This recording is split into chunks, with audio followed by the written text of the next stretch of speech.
It just happened, guys. The moment President Trump warned the world about is here. Iran has officially launched a direct ballistic missile attack on Israel live in real time. In fact, the skies over Tel Aviv are lighting up like a war zone right now. And President Trump's chilling words, it will only get worse. These are no longer warnings, guys. This is literally our reality today, okay? So in today's video, we're going to be breaking down exactly how we got here from President Trump's final warning to the Israeli strike that just triggered Iran's response and what the Pentagon and the U.S. forces may be preparing right now behind the scenes. But here's the plot twist that most people missed. This was never just about Israel. Don't fall for that. Oh, and if you're watching from America, which 99% of you guys are, we got some Canadians in the crowd. Shout out to my Canadian folks. You'd better stay tuned because what Iran may do next could change the entire globe because of this balance of power that is becoming unbalanced. If you don't know what I mean, definitely stick around because I'm going to break it down for you guys. Oh, and of course, we need to talk about the shocking details of this overnight Israeli airstrike that just wiped out Iran's top nuclear scientist. Live footage was released from Tel Aviv that proves some missiles got through. And the one move President Trump is now considering that could send the whole region into total war. Now, guys, this is not a drill. This is not a proxy war. This is real. This is live. And it's unfolding faster than anybody expected. So I want to get into it before the next missile hits. By the way, if you appreciate the daily news updates, click the like button and subscribe to the channel. So we start off with this warning that everybody ignored until now. Just days ago, President Donald J. Trump took to Truth Social. And I want you to hear these words exactly as he wrote them. So I'm going to quote him. "The hardliners in Iran are all dead. It will only get worse. There is still time to make a deal before there's nothing left." End quote. Now, that wasn't just a message. That was the final red line in the sand, if you will. Okay. A last ditch effort from a man who's been warning about Iran's nuclear ambitions for years. And now they crossed it. So while the media was focused on distractions, President Trump, he was in the White House. He was in the Situation Room meeting with his National Security Council. No photo ops, no grandstanding, just strategic planning as intelligence confirmed what we all feared. Iran was preparing to retaliate. And what did President Trump say publicly just hours before all hell broke loose? He stood in the East Room and he made it crystal clear. He said, "Iran cannot have a nuclear weapon. Other than that, I want them to succeed. We'll trade with them, help them prosper, but not at the cost of global security." He gave them a chance, peace or devastation. They chose wrong. But what exactly pushed Iran over the edge? Why did the missiles all of a sudden just start falling over Tel Aviv in the middle of the night? Well, we're about to cover that, guys. Stick with me because the trigger for this war wasn't just rhetoric. It was a surgical strike that wiped out Iran's top military minds in one coordinated blow. So let's talk about what really lit this fuse here, okay? It wasn't just Trump's warning. It was Israel's boldest military operation in decades, okay? In a covert overnight assault, the Israeli Air Force struck deep into Iranian territory, targeting missile production sites, nuclear enrichment facilities, and of course, most shockingly, eliminated nearly the entire IRGC Air Force leadership in one coordinated hit. Sources confirmed it was a decapitation strike, not by chance, but by design. You see, Israeli intelligence lured top IRGC officials to a so-called emergency meeting and then wiped them out in a single surgical airstrike. And it didn't stop there. Iran's top nuclear scientists, gone. Their enriched uranium storage, it was hit. Key missile launchers were destroyed. I think the message was rather clear. They said, "We know who you are, we know what you're building, and we will stop you." Then came the official declaration. Prime Minister Netanyahu, he went on record saying that this operation will continue for as many days as it takes. The Jewish state refuses to be a victim of a nuclear holocaust. Boom. Let that sink in, guys. That was not posturing. That was prevention through power. But to Iran, it was a declaration of war. Now, I'm not picking sides here. I'm just letting you know what we're seeing and the information we're getting from the boots on the ground. So what did Iran do next? Well, they didn't go through proxies. They didn't deny it happened. They launched missiles directly from their own soil, targeting Israel's heart. And the entire world watched it unfold live. Now, I want to walk you through exactly how the skies over Tel Aviv turned into a battlefield and why even the best missile defense system on earth couldn't stop everything. Guys, people can't stop talking about Chapter, and for good reason. Catherine Garcia, she says, I actually talked to a real person. They were wonderful, and now I owe nothing. It's all paid for. Linda Ortega, she said, I have great news. Chapter helped me save big. Guys, you could be next. Chapter has saved so many seniors thousands of dollars. It is bananas, guys. In fact, the average senior saves approximately $1,400 a year thanks to Chapter. And I want to hear your next success story be next. Give our friends at Chapter a call right now. Phone number is 909-563-8279, or better yet, hit them on their web at askchapter.org/Ron. This is your sign to make the call. Oh, and did I mention that it's totally free? You can literally just call them up for free. They won't charge you a dime. And just say, hey, Ron told me to call you. Let me know how much you can save me. And that's all you got to do. It's literally that simple. So it gets worse, guys. It really does. The sirens that we've been hearing on the news, the lit up skies of Tel Aviv. I mean, sirens going across Tel Aviv's, alerts across the entire Israeli homeland. Guys, civilians that were rushing to the underground shelters. I know it's hard to fathom this, but when the skies erupted, they had no other choice. Iran launched this full-scale ballistic missile barrage directly from the Iranian territory, targeting Israeli cities in real time. So not Hamas, not Hezbollah, not Yemen. This was Tehran itself pulling the trigger. Multiple waves of Shahab class ballistic missiles, some even hypersonic capable, were launched toward Israel. And as they screamed through the airspace, Israel's Arrow and Iron Dome systems activated live on air, lighting up the night with explosions that looked like a scene from a war movie. We watched it live. We saw interceptor rounds firing off in every direction, defending Tel Aviv from total destruction. But here's what they did not tell you. Some of those missiles got through. American defense systems were also assisting quietly but critically, filling gaps in where Israel's coverage was kind of missing.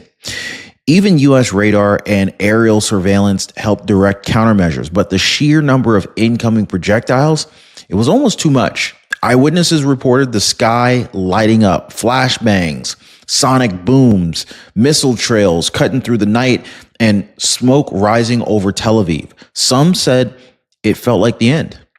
And we haven't even covered the full extent of the damage yet, guys, because I need to take you right through the heart of Tel Aviv, where the reports of direct missile impacts were coming in, including one dangerously close to Israelis' version of the Pentagon. Guys, it is absolutely madness what's going on over there right now. And as the sirens faded and the missiles rained down, I think one thing became abundantly clear. Not all of them were stopped. Reports started flooding in of direct impact inside Tel Aviv. Smoke was seen rising over major neighborhoods, not just from intercepted debris, but likely from live missile strikes that slipped through Israel's defense grid. And one of them landed just blocks away from Israel's Ministry of Defense, their version of the Pentagon. Now, think about that. This wasn't just psychological warfare. This was a strategic strike aimed at the core of Israel's military command infrastructure. Emergency crews were deployed immediately, scanning for casualties. So far, no official injuries have been confirmed, but make no mistake, guys, this was a direct hit. Whether it was an actual warhead or a falling interceptor, it left devastation and a lot of panic behind. And the timing could not have been any more eerie. Israeli forces had just cut short a briefing from their top military spokesman when radar detected the incoming threat. The broadcast was cut and everybody ran for cover. And I want you to imagine this, okay? 300,000 people in Israel's second largest city, sheltering in silence while explosions echo throughout the skyline. Shops get closed immediately. Roads are empty. Sirens are hollowing. Guys, all the while, the Israeli Air Force, they're still in the sky. They're hunting for the next wave. But here's what Iran did not calculate, because I want to go into this strategic misfire of Iran's move. They messed up big time here. More importantly, why this response may have actually backfired catastrophically, and how President Trump's red line just got scorched in the sand. Guys, I want to zoom out for a second, because while this attack did look like it was massive on the surface, Iran may have just overplayed their hand. So first, Iran's strategy was painfully obvious. They tried to overwhelm Israel's defenses by launching dozens of missiles in rapid succession, hoping that sheer volume could break through the Arrow and Iron Dome. And yes, some missiles did get through, but most didn't, because between Israel's cutting edge systems and coordinated support from the United States assets, the majority of those projectiles were intercepted before they could even strike. And what's more, American surveillance helped track the trajectory of multiple launches in real time. Second, Iran made a critical miscalculation. Their proxies are crippled. Hezbollah's leadership has been decimated. The Houthis are disorganized and they're boxed in. Hamas is fractured from repeated airstrikes. So unlike past conflicts, this time Iran had to act directly. And by doing so, they gave Trump and Netanyahu the justification that they needed to respond without restraint. And here's the kicker. Iran just proved that it still has limited reach, while Israel, backed by the full might of the United States military, they can strike anywhere, anytime with surgical precision. They hit Tehran, they eliminated IRGC generals in a single strike, and they damaged nuclear enrichment facilities Iran's been building for over a decade. And so now we wait, because President Trump hasn't spoken since the missiles started falling. But don't confuse silence for inaction, because I want to walk you guys through the possible U.S. responses that are already being prepared, and why President Trump's next move might not just be military, but it could actually reshape the entire Middle East. At this point, missiles have fallen, the damage is done, and now the world waits for Trump. Since the initial strike, President Donald J. Trump has remained publicly silent. No tweets, no speeches, no press conferences, but behind closed doors. Sources confirm the White House Situation Room has been active nonstop. The Pentagon has issued readiness orders to regional commands, and U.S. forces in Iraq, Bahrain, and Kuwait have been placed on high alert. Now, the question at this point becomes this: is President Trump's silence calculated? Well, I'm willing to bet that anything that President Trump does at this point is rather calculated, right? Because when President Trump says it will only get worse, it's not just rhetoric. He has a track record, and Tehran knows that. Now, let me remind you guys of something. Back in January 2020, it only took 13 rockets aimed at U.S. forces in Iraq for Trump to order a precision drone strike that eliminated Qasem Soleimani, Iran's top general.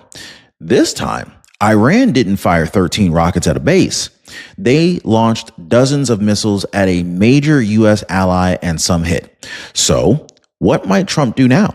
Military operations are already on the table.